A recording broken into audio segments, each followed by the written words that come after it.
Assalamualaikum dan hai, welcome back to my channel.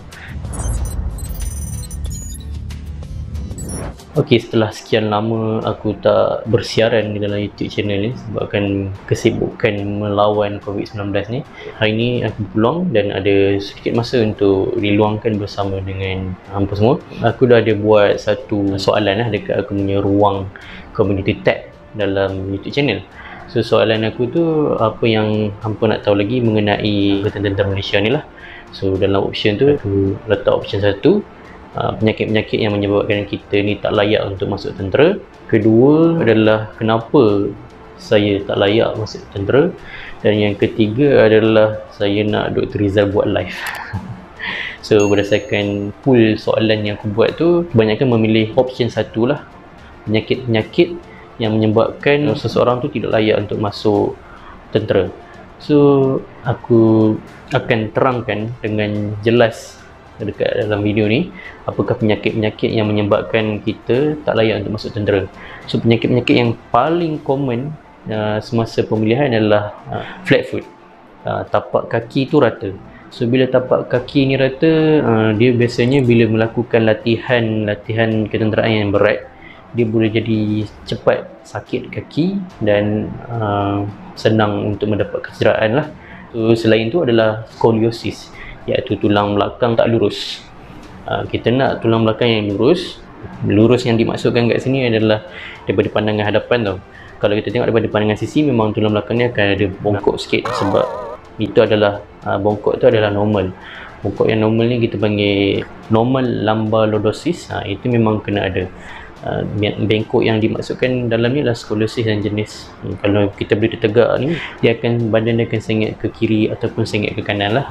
So penyakit skoliosis ni memang banyak calon yang gagal semasa pemilihan. So macam mana kita check adalah kita akan minta calon yang datang ke Temuduga tu untuk bengkokkan badan, dan kita akan duduk di belakang calon dan melihat dia punya muscle dia lah. Dekat sebelah, kalau dia ada masalah skoliosis, kita boleh nampak dia punya muscle tu ke atas ataupun ke bawah sikit lah. Dia tengok, kita akan periksa kat situ dengan teliti lah. So selain daripada fizikal dia, kita akan tengok juga kat dalam X-ray lah. Kalau ada masalah skoliosis pun kita boleh nampak dalam X-ray.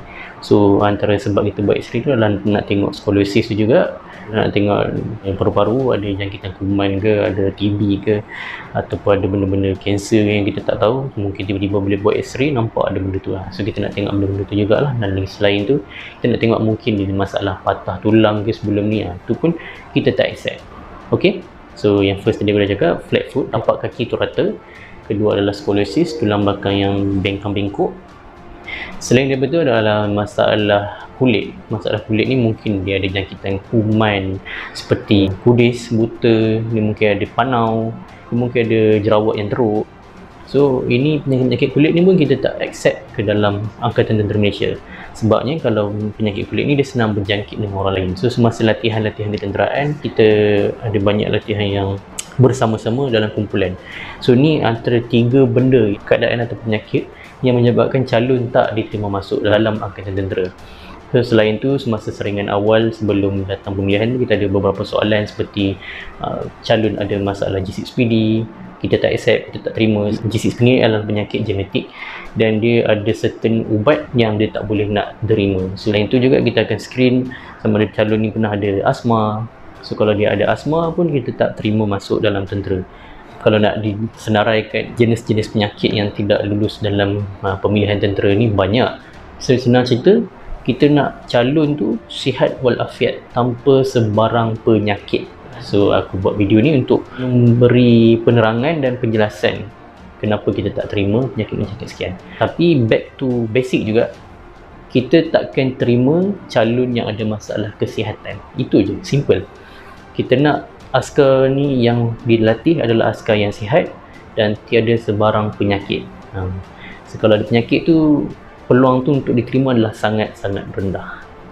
Ok, jelas Kalau hampa tak jelas lagi kenapa sakit ni tak boleh terima, kenapa sakit ni kita boleh terima pula, basically tak ada penyakit apa pun yang boleh menyebabkan kecederaan ataupun menyebabkan keselamatan calon tu terjejas. So memang kita takkan terima. Kena jelas dan faham dia betul. kita nak calon yang sihat walafiat. Aku dah buat banyak video dah pasal benda-benda penyakit ni, tapi persoalan yang sama masih lagi berlegar di ruangan komen. So aku tolong jawabkan untuk bagi penjelasan yang lebih detail. Okey, kalau hampa tak faham ataupun ada apa-apa persoalan, boleh komen kat ruang bawah. Kalau hampa tak subscribe lagi, tekan butang subscribe. Jangan lupa like dan share video ni. Jumpa lagi dalam video akan datang. Assalamualaikum warahmatullahi wabarakatuh. Bye bye.